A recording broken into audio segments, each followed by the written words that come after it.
about health. You have a fire in there, and it gets really hot in there, and you sweat a whole bunch, and then you jump. For years, Eustace Conway's old workshop sat quietly at the edge of Turtle Island, weather-beaten, mysterious, and filled with the silent history of a man who devoted his life to living off the land. Fans of mountain men always wondered what really went on inside that wooden structure, the place where Eustace crafted tools, repaired gear, and poured his entire spirit into the rugged lifestyle he believed in. But no one could have predicted what a recent discovery inside that very workshop would reveal. Everything began when a group of volunteers and close friends decided to clean and restore the aging building after noticing signs of structural decay. To them, it was simply a way to preserve Eustace's legacy, another act of loyalty to the man who taught them how to live simply, honestly, and fearlessly. But the moment they pushed open the creaking door, it became clear something was terribly different this time. Dust hung in the air, tools lay scattered as if someone had left in a hurry, and strange markings covered the back wall, markings no one had seen before. The deeper they went, the more unsettling the discoveries became. Hidden compartments, forgotten journals, unusual handmade devices, and a sealed wooden crate that left everyone speechless. It wasn't just an abandoned workshop anymore. It was a vault of secrets, some inspiring, some heartbreaking, and some so startling that they completely changed how people saw Eustace Conway. What they uncovered inside that old workshop finally tells the story Eustace never shared publicly, and it left even his closest supporters shaken. Eustace Conway's workshop had always been more than just a building to the people who knew him. Nestled deep in the woods of Turtle Island, it stood as a symbol of his rugged independence, a place where he hammered iron, carved wood, repaired saddles, and built the tools that allowed him to survive entirely off the land. Over the years, countless visitors walked past it without ever really understanding just how important it was to Eustace. It wasn't flashy, it wasn't modern, and it certainly wasn't comfortable, but it represented the purest expression of his beliefs, self-reliance, hard work, and respect for the wilderness. For decades, the workshop served as the beating heart of Eustace's homestead. But as he grew older and spent more time teaching, traveling, and fighting legal battles to protect Turtle Island, the workshop slowly fell into disuse.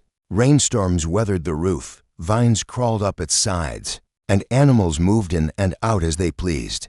To outsiders, it looked abandoned, just another old wooden structure left behind by time. But to those who knew Eustace, they believed that the workshop held stories and memories that went far beyond its worn exterior. The decision to clean and restore it came earlier this year, when volunteers noticed that the foundation had started to shift. A heavy winter had taken its toll, and the building was at risk of collapsing. Wanting to preserve Eustace's legacy, a small group quietly came together. They thought they were simply clearing leaves, removing debris, and repairing boards. No one expected that this simple act of preservation would turn into one of the most shocking discoveries in the history of Turtle Island. The moment they stepped inside, something fell off. The workshop didn't look like it had been untouched for years.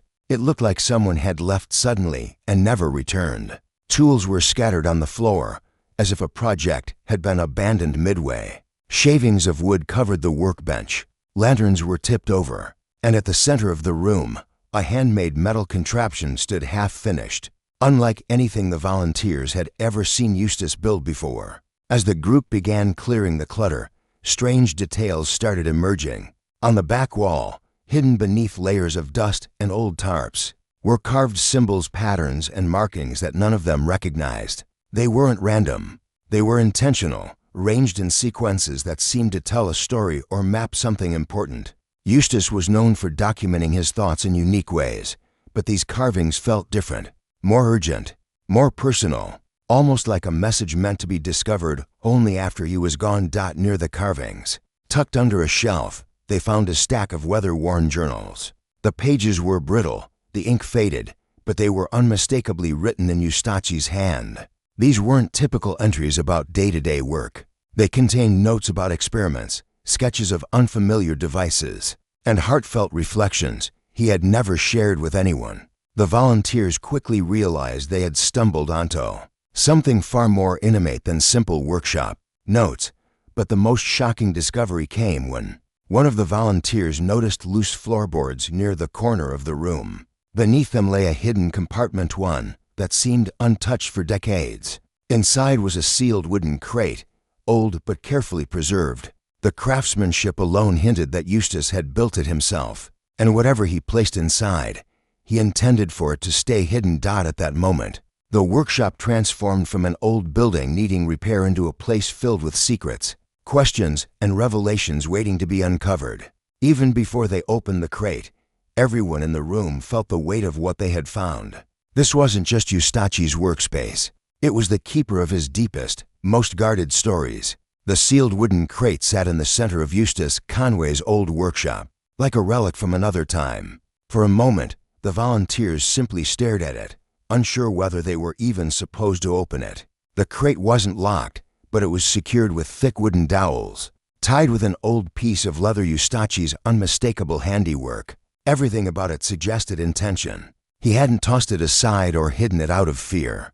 He had placed it there deliberately, choosing the one spot in the workshop where he knew no casual visitor would ever look. When they finally pried it open, the air inside felt strangely untouched, almost preserved. And what they found stunned everyone in the room. The crate was filled with a mixture of items, some practical, some emotional, and some that raised more questions than answers. On top lay a set of hand-forged tools wrapped in cloth. Not unusual for Eustace, but these tools were different. Their craftsmanship was sharper, cleaner, more intricate than anything he had made in the last decade. These weren't just functional, they were symbolic, almost ceremonial. Alongside them was a small wooden box containing metal pieces that looked like components of a device he had never finished. The sketches found earlier suddenly took on new meaning. This was a project he had worked on in private, something that clearly mattered deeply to him. Beneath the tools was a bundle of letters tied with twine. The envelopes were worn, and many were never opened. Some were addressed to people who had once been part of Eustace's life, but had long since drifted away. Others were addressed to no one at all, simply marked, "For whoever finds this." These letters revealed a side of Eustace few had ever seen. He wrote about loneliness, frustration, and the growing weight of feeling misunderstood by the outside world. One letter described how the modern world frightened him more than any wild animal ever had. Another talked about dreams he never fulfilled, ideas he never had the courage or time to bring to life. But the most shocking item in the crate was a leather-bound journal, thicker and more detailed than any of the weathered notebooks found earlier. Inside was a collection of stories, memories, and confessions he had never shared publicly. He wrote about private struggles, battles with doubt, exhaustion, and the crushing burden of being seen as the last true woodsman. He discussed his fear that people admired the myth of Eustace Conway, but never truly understood the man himself. Page after page revealed the emotional toll of carrying a legacy that millions romanticized but few respected. One passage described an accident he had never told anyone about, an injury that nearly ended his ability to work with his hands. Another contained reflections on his strained relationships, admitting he had pushed people away because he didn't know how to ask for help. There were also entries about Turtle Island's financial hardships, revealing just how close he had come to losing the land he fought so hard to protect. But the journal also held something beautiful, his hopes for the future. Even in his darkest moments, Eustace wrote about wanting Turtle Island to survive long after he was gone. He wanted it to become a sanctuary, a teaching ground, a place where people could reconnect with nature in a world growing more disconnected every year. He had plans, big ones, for apprentices, for conservation programs, for a future he believed in even if he wasn't sure he would live to see it. As the volunteers closed the journal, the weight of everything they had uncovered sank in. This wasn't just an old workshop filled with forgotten tools. It was a testament to Eustace Conway's inner life, his secrets, his fears, his dreams, and the emotional battles he fought in silence for decades. While the crate revealed Eustace Conway's private thoughts, it was the strange carvings on the workshop wall that left everyone completely unsettled. The markings, discovered beneath old tarps and layers of dust, were unlike anything typically found in a craftsman's workspace. They were too organized, too intentional, carved with precision and arranged in a pattern that seemed to carry a message far deeper than simple decoration. At first glance, the markings looked like a mix of symbols, lines, and shapes, but the longer the volunteers stared, the more they realized they were looking at something far more complex.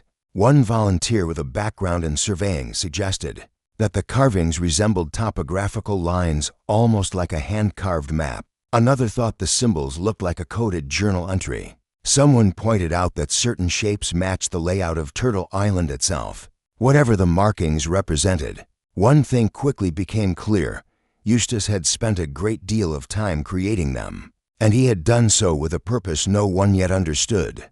The team decided to clean the wall meticulously, removing the dust and debris to expose the carvings fully. As the wood grain became clearer, the patterns formed an unmistakable trail. This wasn't random. It was a sequence, a path, a layout of something that stretched beyond the workshop walls.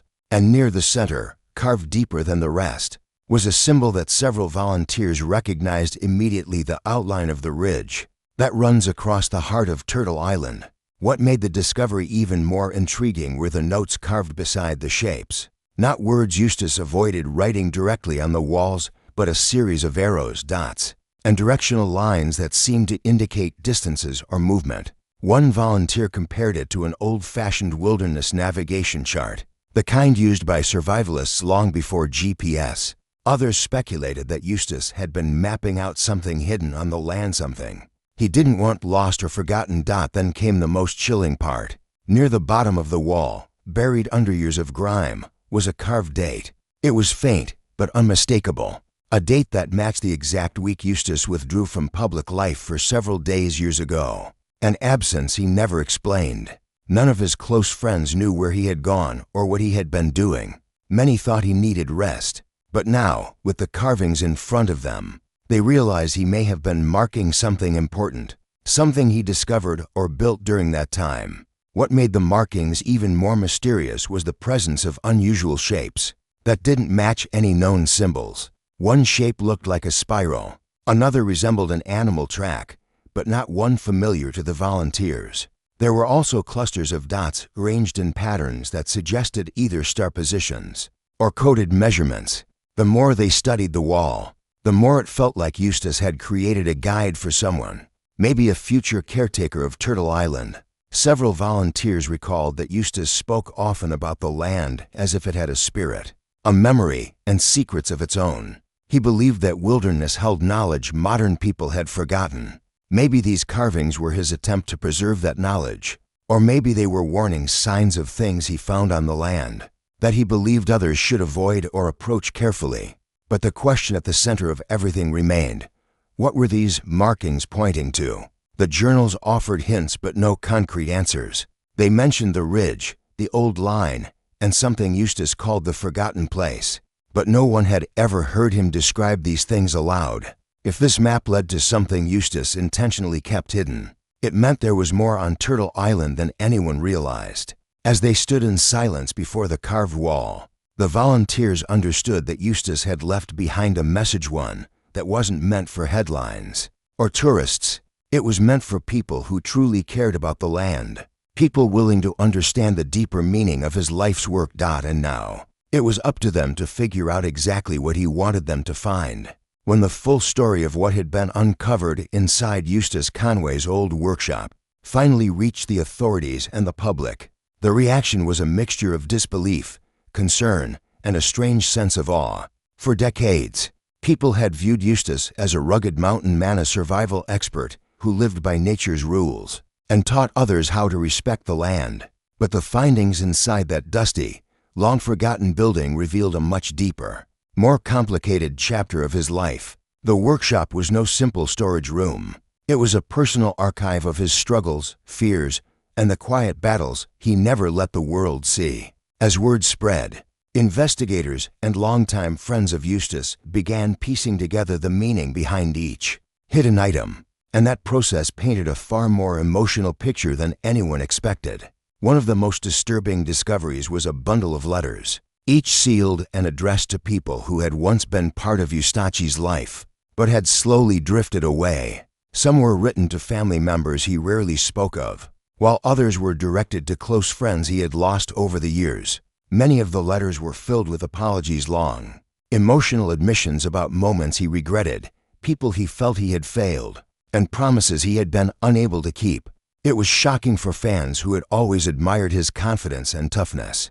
The letters revealed a man who carried enormous guilt, who believed he had disappointed the very people he loved. Those discoveries shifted the narrative surrounding him, transforming him from a fearless wilderness icon into someone who spent years silently battling emotional wounds. Then came the notebook stacked carefully in one corner, covered in dust, but filled with Eustace's private observations about society and the modern world.